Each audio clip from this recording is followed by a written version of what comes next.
My name is Eddie Watkins Jr., and I am so honored to be here, talking to you, all that kind of stuff, you know. I like to say this before I start talking. It's like I'm not a preacher,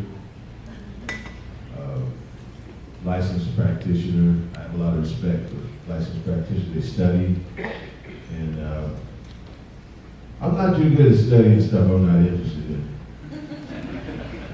I mean, I'm interested in God, you know, but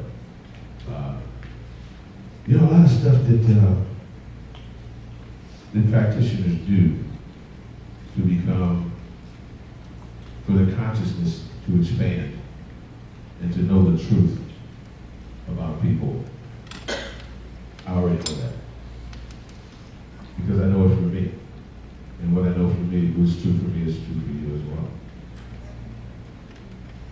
I'm going to start out by talking about a lady that was really important to me in my life. And I called her Big Mama. She was my grandmother. Her name was Rosamary Robinson from Athens, Georgia. And she was the kind of lady that just an amazingly strong, vibrant woman who, she made a step. She changed her entire life to be of service to my family. When I was when my sister was 2 years old, she contracted the disease that left her paralyzed from the waist down. So Big Mama, she sold her home in Athens, Georgia, and she moved to Detroit to help her parents take care of us. And I think Big Mama was one of the best examples to me of unconditional love. I didn't know it at the time because she was Pentecostal, and she took me to church 3 times a week in the basement in Detroit. It was like one of Holy Roller sanctified basement churches in Detroit, where, you know, none of the instruments had all the strings or keys. But the music that they played. I mean, my grandmother could play a tambourine. She could have got a Grammy for playing tambourine. But she could play that thing, you know. I can't play it like she plays it, but, you know, my parents were hardcore Southern Baptists, and they sent me to a Catholic school.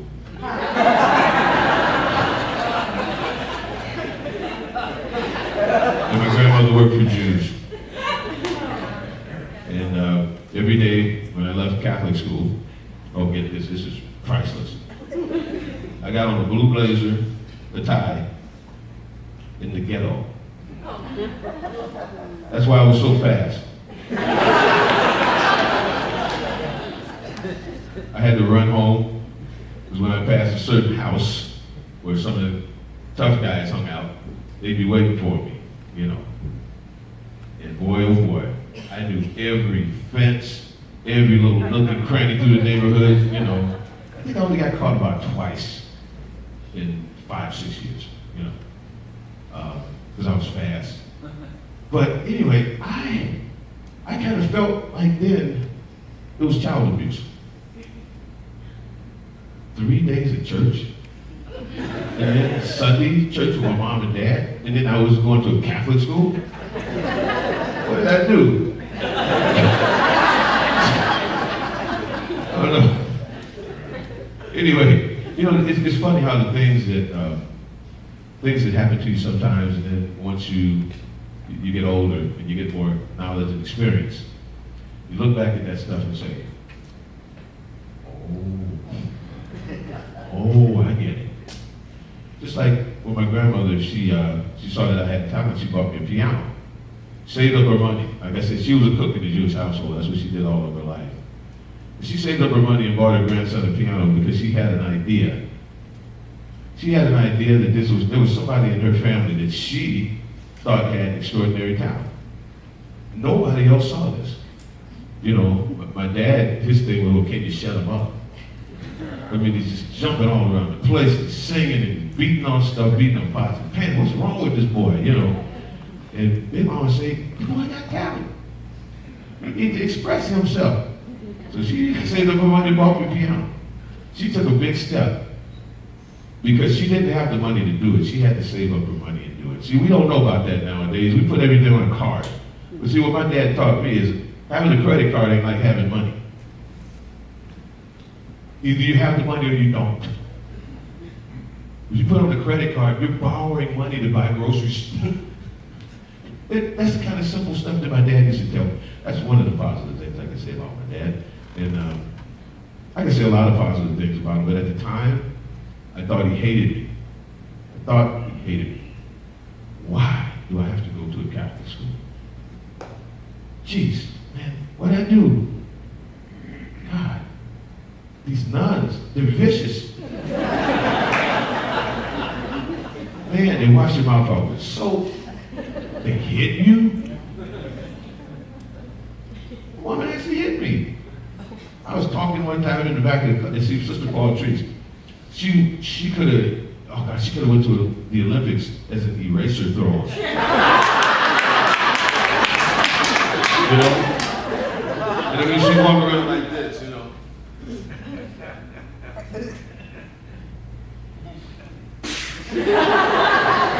Right upside the head, you know, and eraser. Now you got on your blue blazer and chalk all upside your head. Oh my God, it was wild, you know, and I really did not appreciate the way my parents were treating me, making me take piano lessons, making me go to church 4 times a week, and to a Catholic school. I'll be so glad when I get grown, I can get out of here and get my own department. You know? That's what I was thinking. Anyway, I'm here to talk about how as we step the bridge appears. And, you know, it's probably a lot of you in here that, you know, the way I was, and I'm getting better as time goes by, but the way I was is that I thought that God was like, kind of, I don't know, an asshole.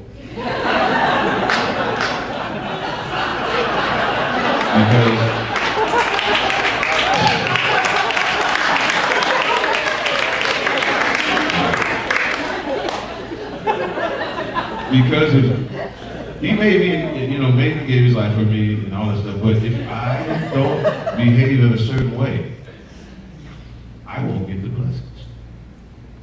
You know, and if I don't repent, and if I don't stop being the sinner that I was born as, I'm going to go to hell. You know, four nights at church, I thought I was already in hell, you know.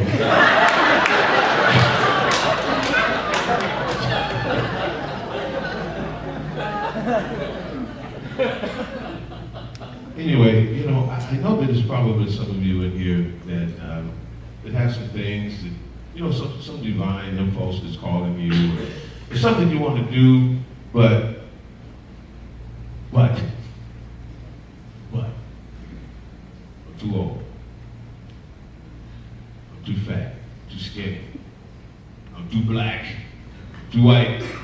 I'm too gay. I'm too straight. I'm too whatever, you know. And you see, those are the things that were going through my head as I got older. Now, when I was a kid, I thought that anything was possible. I thought that it was possible for me to pick up a bass guitar and learn how to play it. I really thought that was possible. Why? Why not? You know? I mean, they made the instrument. They meant for somebody to play it. Why not me? You know? So, I mean, I had already taken piano lessons. I was forced to take piano lessons against my will. But now when I started to pick up a bass, I realized that the same notes that I was learning how to read on the piano were the same notes for the bass. But I knew how to read them already. Why is that? Well, because you had to take piano lessons. So now I'm picking up a bass. I'm picking up this thing and saying, I know this. No. I studied this with Miss Green and Big Mama. See, Big Mama played piano too, but she didn't play by ear. She would only play from a hymn book. You know, if it wasn't out of the hymn book, she had no interest in playing any of it. You know. She was playing for the Lord and for the Lord only, you know. And she was always like that. She never tried to play. Her favorite group was the Beatles, but she wasn't interested in the Beatles. Big Mama was not interested in Patti LaBelle or James Brown.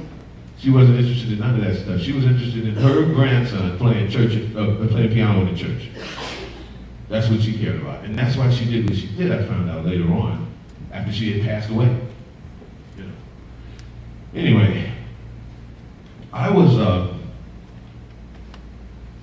kid, 17 years old, and I was about to graduate from high school. And one of my buddies told me that the Temptations were looking for a bass player. And I'm thinking, man, I'd give anything to go on the road with the Temptations, man. I mean, that's like, I've been listening to them since My Girl, the way you do the things you do. And man, I love that music. I'm losing you. I know you want to leave me, but I refuse to let you go. If I have to beg and plead for your sympathy, I don't mind, cause you mean that much to me. Ain't too proud to beg. Yeah, I wasn't gonna beg my dad to go on the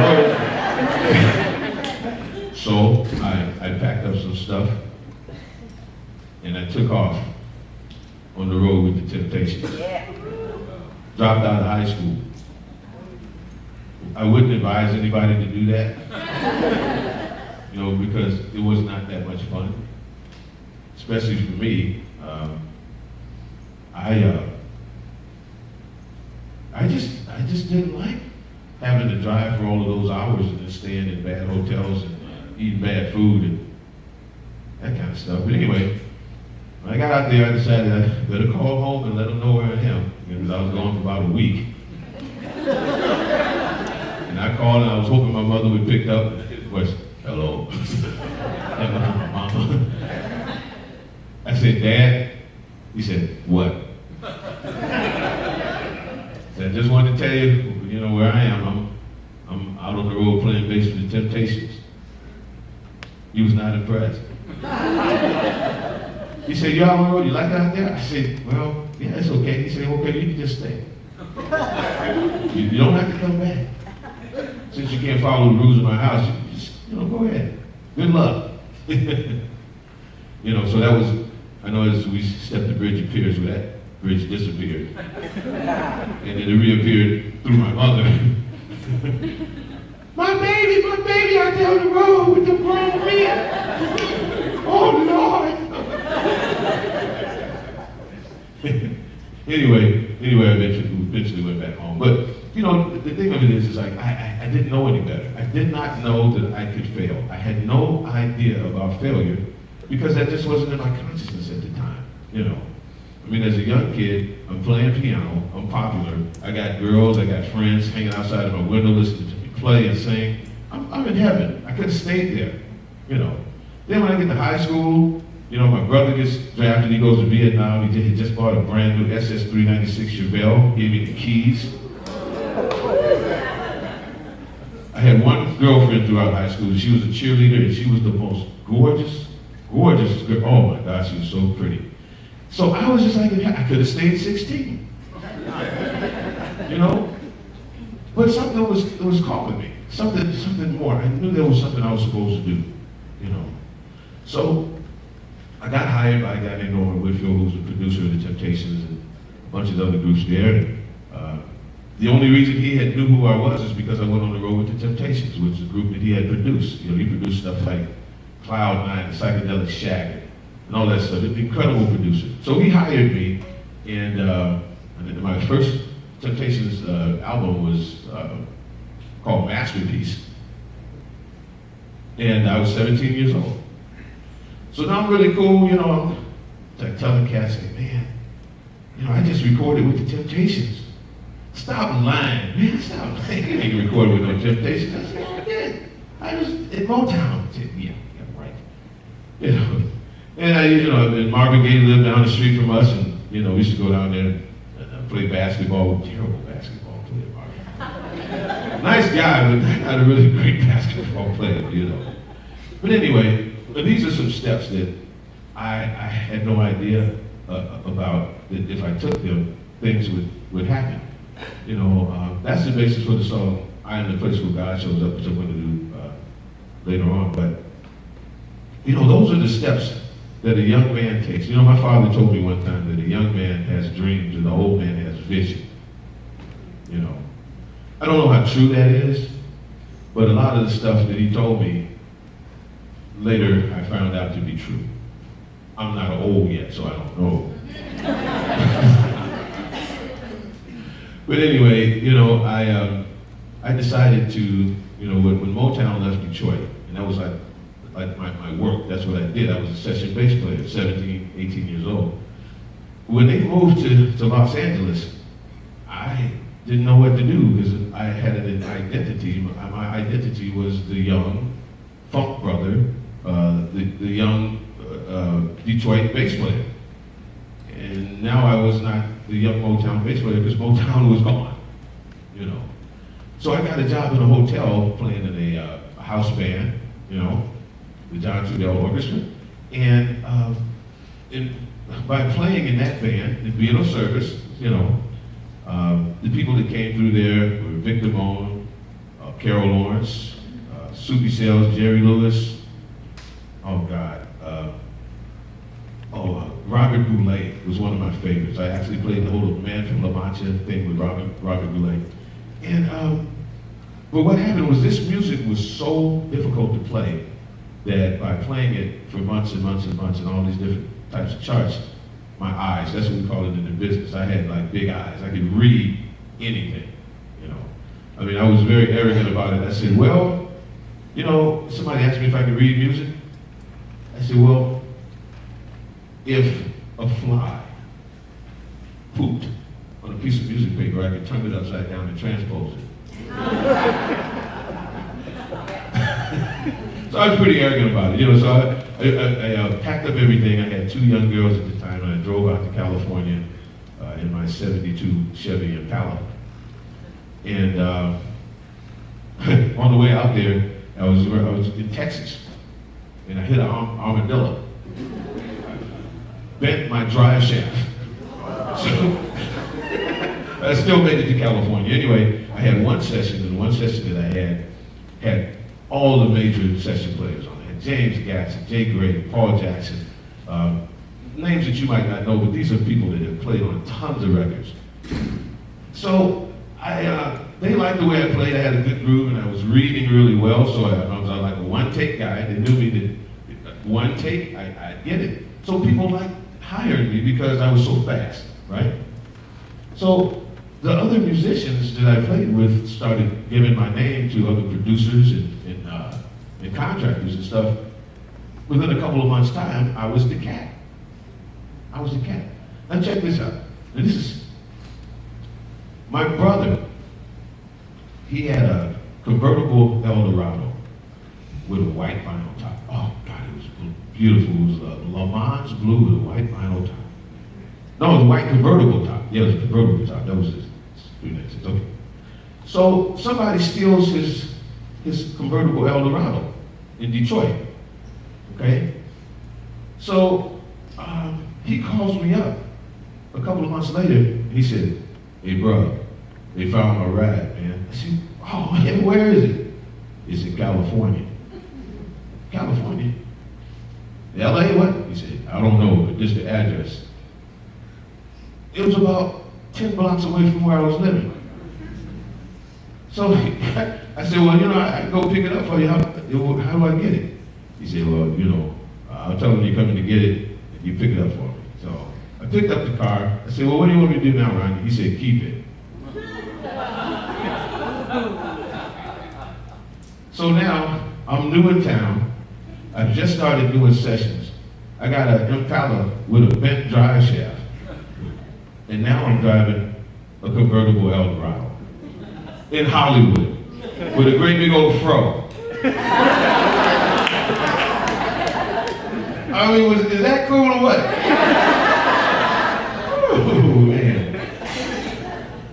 So everybody, like the producers, they saw that this young guy, he's driving around in a convertible Eldorado. They said, man, he must be good. I mean, if he's making money like that. man, this kid must be slim. They didn't know that it was a stolen vehicle that I had retrieved from my brother, you know. But anyway, what happened to me then was, it was in the 70s, and there was a lot of things going on in recording studios in the 70s. And I won't get into detail about that. I'll fast forward and tell you that this year, it'll be 18 years between cocktails for me.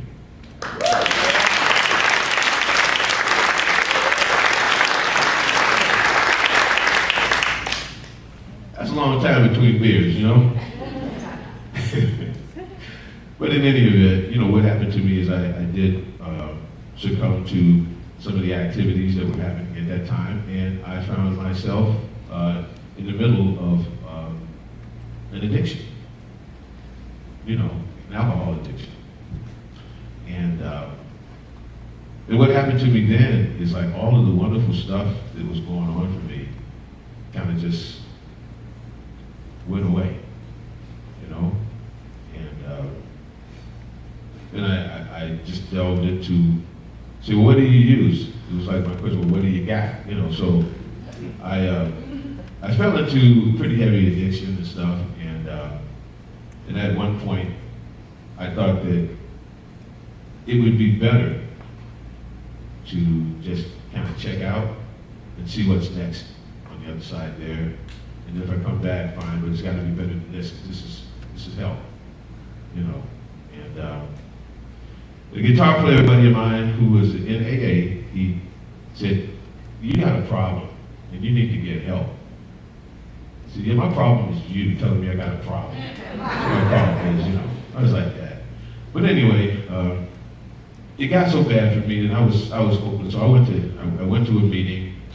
And he took me to another meeting, like an NA meeting, and where people, you know, I mean, these are people with gunshot wounds, arrest records. I wanted to go someplace where people had like teeth.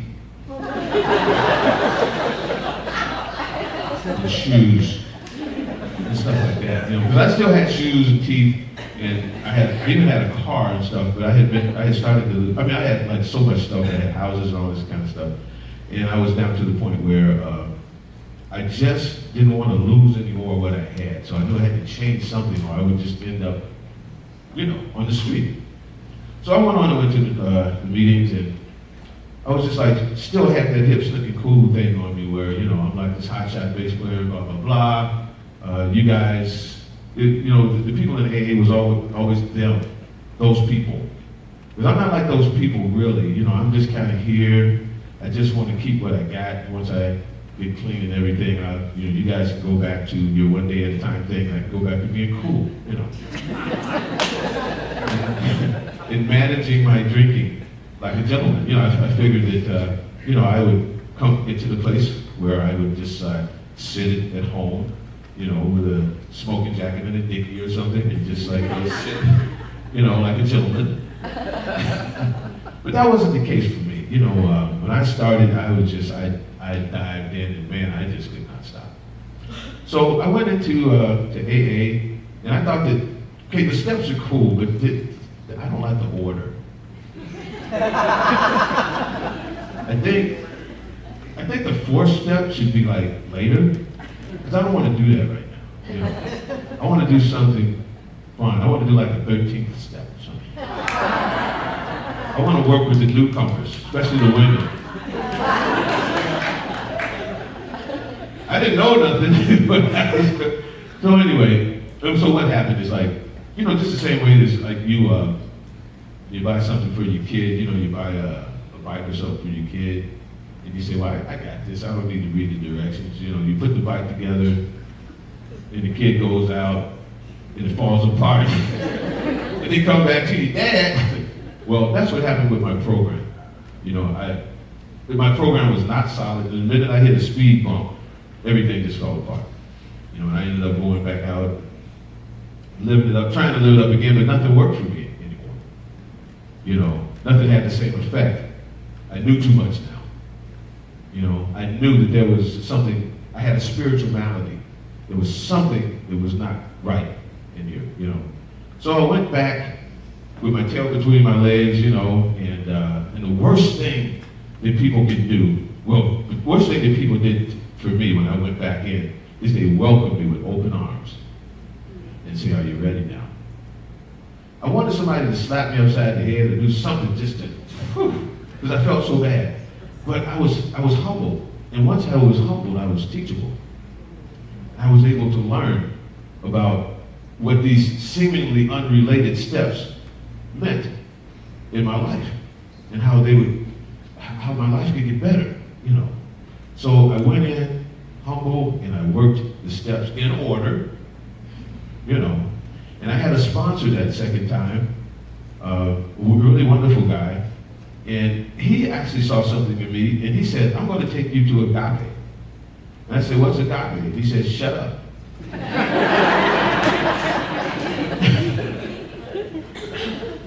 So I shut up, you know. And he took me to agape, and I went into the Quiet Mind bookstore. That's what it was called, and I haven't been there many years, but I went into the bookstore, and I was browsing around, and I bought a book called The Golden Key. I think it was like Emma's Box or something like that. And there was another book called Practical Application of Science of Mind by Ernest Holmes. No longer in print, but I bought it, and I read it. And see, Jesus was so in my DNA because, okay, my grandmother's Pentecostal, you know, parents hardcore, Southern Baptist. That's just what it is, you know, my whole family. For as long as I can remember, all of the Christians, you know. So, essentially, that's what you got. Jesus Christ, that's my man. Absolutely. However, I wasn't really buying the salvation and redemption twist on that. I mean, you know, you can say Jesus Christ, and you can spend it any way you want, you know. But for me, I did not have the God of my own understanding that they said I needed to have before I could get clean. If I wanted to stop drinking, I had to find the God of my understanding, you know, and I had to go to that God for my salvation, if you will. I didn't have one. So I was like, wow, that was really a revelation to me, that I did not have a God that I understood. So what do I do now? Well, I find the God of my understanding. So my sponsor, he was also like my spiritual guide. He gave me books. He gave me stuff from Joel Goldsmith. He gave me books, Buddhism, Islam. I mean, everything that you can think of. And he had me reading all of this stuff. And here's the deal about it. All of it was good. All of it was good. And I saw common threads through all of these different religions, you know. So I was still kind of lost, but I knew that the traditional Christianity was not for me, although I still got this big old Jesus thing in my heart, you know. So anyway, what happened is when I moved to California after the recording career was kind of over, you know, and oh my God, there's so much stuff that happened between them that I don't have time to tell you about that, but it's really good, that's right. Anyway, my experience when I moved to Las Vegas, I was looking for a spiritual community because I was disconnected from all of my friends and the program and my spiritual guide. So I started looking for churches, and I looked for churches on the internet. And most places they will have what we believe, right? So I was looking, and I saw, you know, the Lutheran, Episcopalian, you know, Protestant, all that stuff. What we believe, you know, is that we are born into sin. Oh man, no, born into sin, man. I'm so done with that, you know. Jesus, no pun intended, you know. And then I found a church called the First Church of Religious Science. And I walked in on a Wednesday, never walked out. It was everything, every single thing that I wanted. I knew that Ernest Holmes wrote a book. It was a little bitty book called Practical Application of Science of Mind. I found out later that he wrote more than one book. He even wrote some big books, you know. So I started studying and stuff, and what happened to me is my life changed as a result of the teaching. And then I later found unity and all of that kind of stuff. It was pretty similar teaching, you know. But what happened for me is that all of the stuff, that I didn't know as a child. You know, as a young man, when I was like getting into my car and driving across the country, I did not have any idea about failure. I had no knowledge of failure. Everything in my life was always success. Everything. Until I learned too much and I got too smart and I got too clever, you know. But when I got into religious science, I learned that there's a power in this universe that's always available to me. And I don't have to be good to get it. I don't have to pray a certain way. I don't have to dress a certain way. I don't have to be a certain weight or age or color or gender. It just doesn't matter. That makes sense to me. You know, I mean, a God that is the God of everyone. So that's what I found in religious science. I crossed that bridge. What happened for me is I finally went back to that 17-year-old that didn't see any reason why I couldn't play a bass, why I couldn't go drive out to LA and become a great session player and play on a lot of CDs and records and albums with famous people. Why not? I mean, they made basses. They made it for somebody to play. Why not me? They make records. There's somebody playing on the records. Why not me? How many people feel like that? I didn't think so.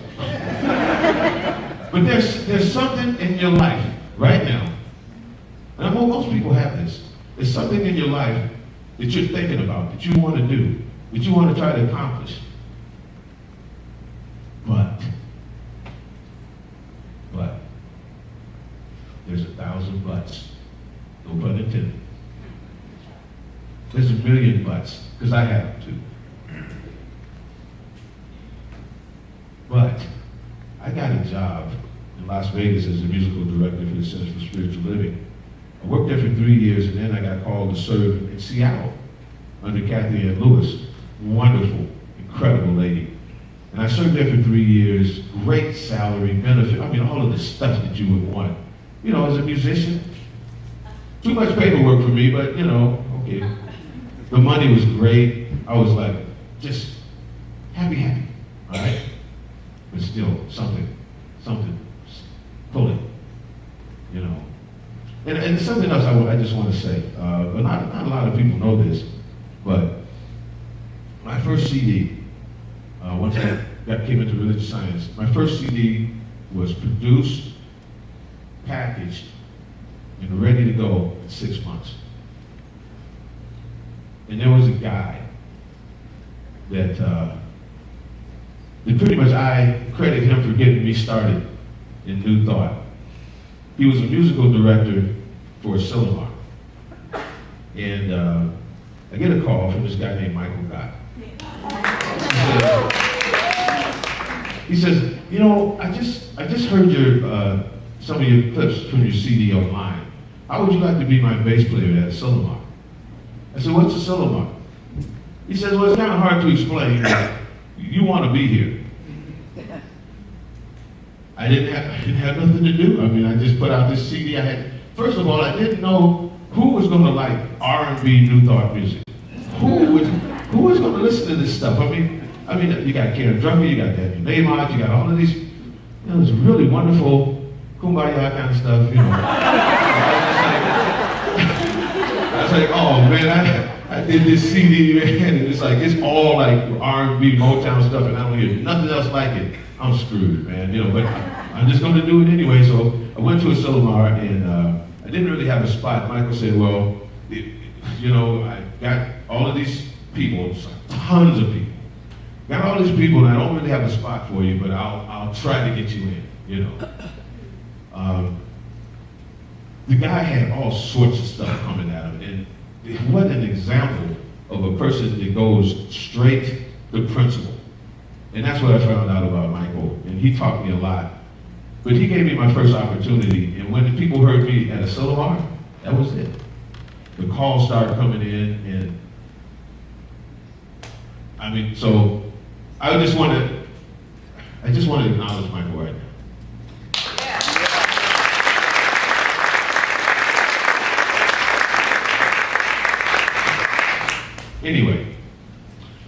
what happened for me is after I had served under Kathy Ann Lewis for 3 years there was still this pull. And I said, God, you know, like, hey man, what's up?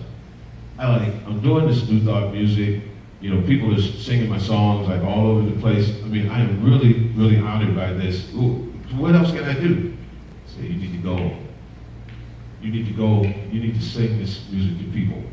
Personally, you need to take the message out there. But I got a good job. I won't have no money. You need to go. You need to go. You need to go out and sing this music to people. So I quit my job, my good job.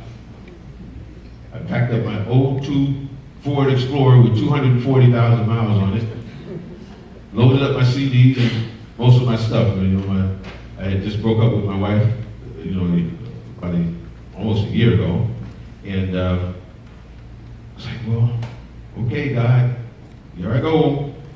And man, all sorts of stuff started happening once I took that step. I stepped out in faith in this old truck, and my mother, she was saying, oh Lord, you driving by yourself? Oh honey, I don't know about that. I don't know. I guess God's going to protect you. I said, well Mom, you know, God was protecting me when I was doing something other than driving around and singing these kind of songs to people. She says, yeah, that's right, that's right. So anyway, I got in my truck and I started driving, you know, Oregon, California, all across the place. And the most incredible thing happened. I started out with probably $100, right? There has not been a time on this tour when I've been broke. Money has seemed to come from all sorts of places. I felt, you see, I'm used to tithing. That was something that I believe it. So I tithe. Even if I had a little bit of money, I tithe my 10%. My God. All sorts of stuff started coming from everywhere. Places to stay, you know, food, you know, people ordering money. I mean, all sorts of stuff started coming. I even found a woman. One of the most beautiful women I had ever met. And I was broke. And she loved me anyway. You know? Wow. As we step the bridge appears. As we step the bridge appears. So if any of you have something that's burning inside of you, and you think that you're coming up with excuses, you know, we're all making this stuff up anyway. That's right. What you say goes. What's in your future? What do you want? How do you do it? None of your business. That's what I know. And I have a lady in my life that always tells me, oh baby, it's already done. So what do you mean it's already done? I gotta do it. No, it's already done. No, I disagree. No, it's already done. Guess what, you guys? It's already done. So in closing, what I want to do is I just want to share this with you. I know you hear all of the stuff that preachers and ministers and everybody says, but this is like a musician and a singer from Detroit. And I'm telling you what I know. It's true for me, it's true for you. That there's a power inside of you that is so magnificent and so great, you don't even know. You have no idea what you're capable of. There's only one way to find out, is to take a step. Take that first step. If you want to start a business, just, you know, and a step is not going out and getting a loan. A step is writing it down on paper. You know, write down what you want. Look at it. Repeat it every day. You know, and know that the power is within you to accomplish absolutely anything you want to accomplish. You know?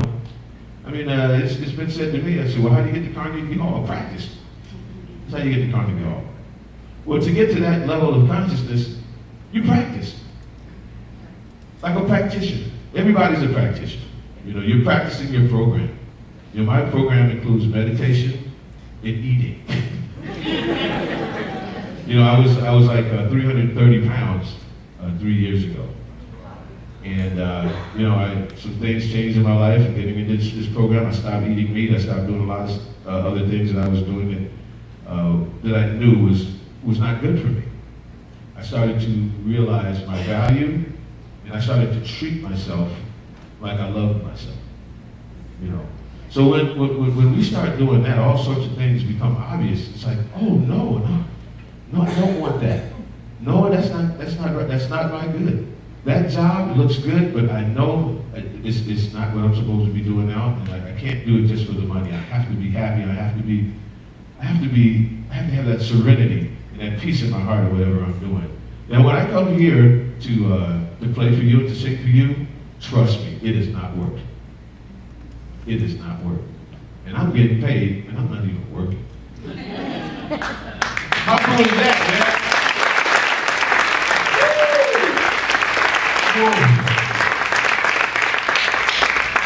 And you know, you can do the same thing. You can get paid, and you don't even have to work. All you have to do is love what you do what you love. So I'd like to share this with you before I go.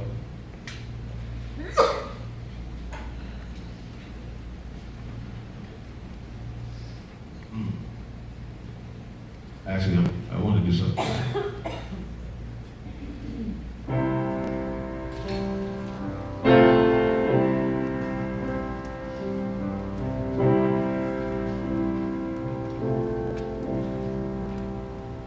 No, I'm going to do something different. Somebody needs to hear this song. Just before you say something you can't take away, take a breath and let it out. Try to think about what would love do now. Wondering if you should cross that line for good. Whatever you decide, ask yourself from inside, what would love do now? Everything is either an act of love or a cry for love. That's why for love we try for love. In the end, that's all we know. That's real. Whether right or wrong doesn't matter, just as long as you let your heart decide. Ask yourself from inside, what would love do now? Everything is either an act of love or a cry for love. That's why for love we try for love. In the end, that's all we know.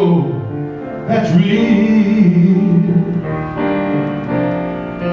Whether right or wrong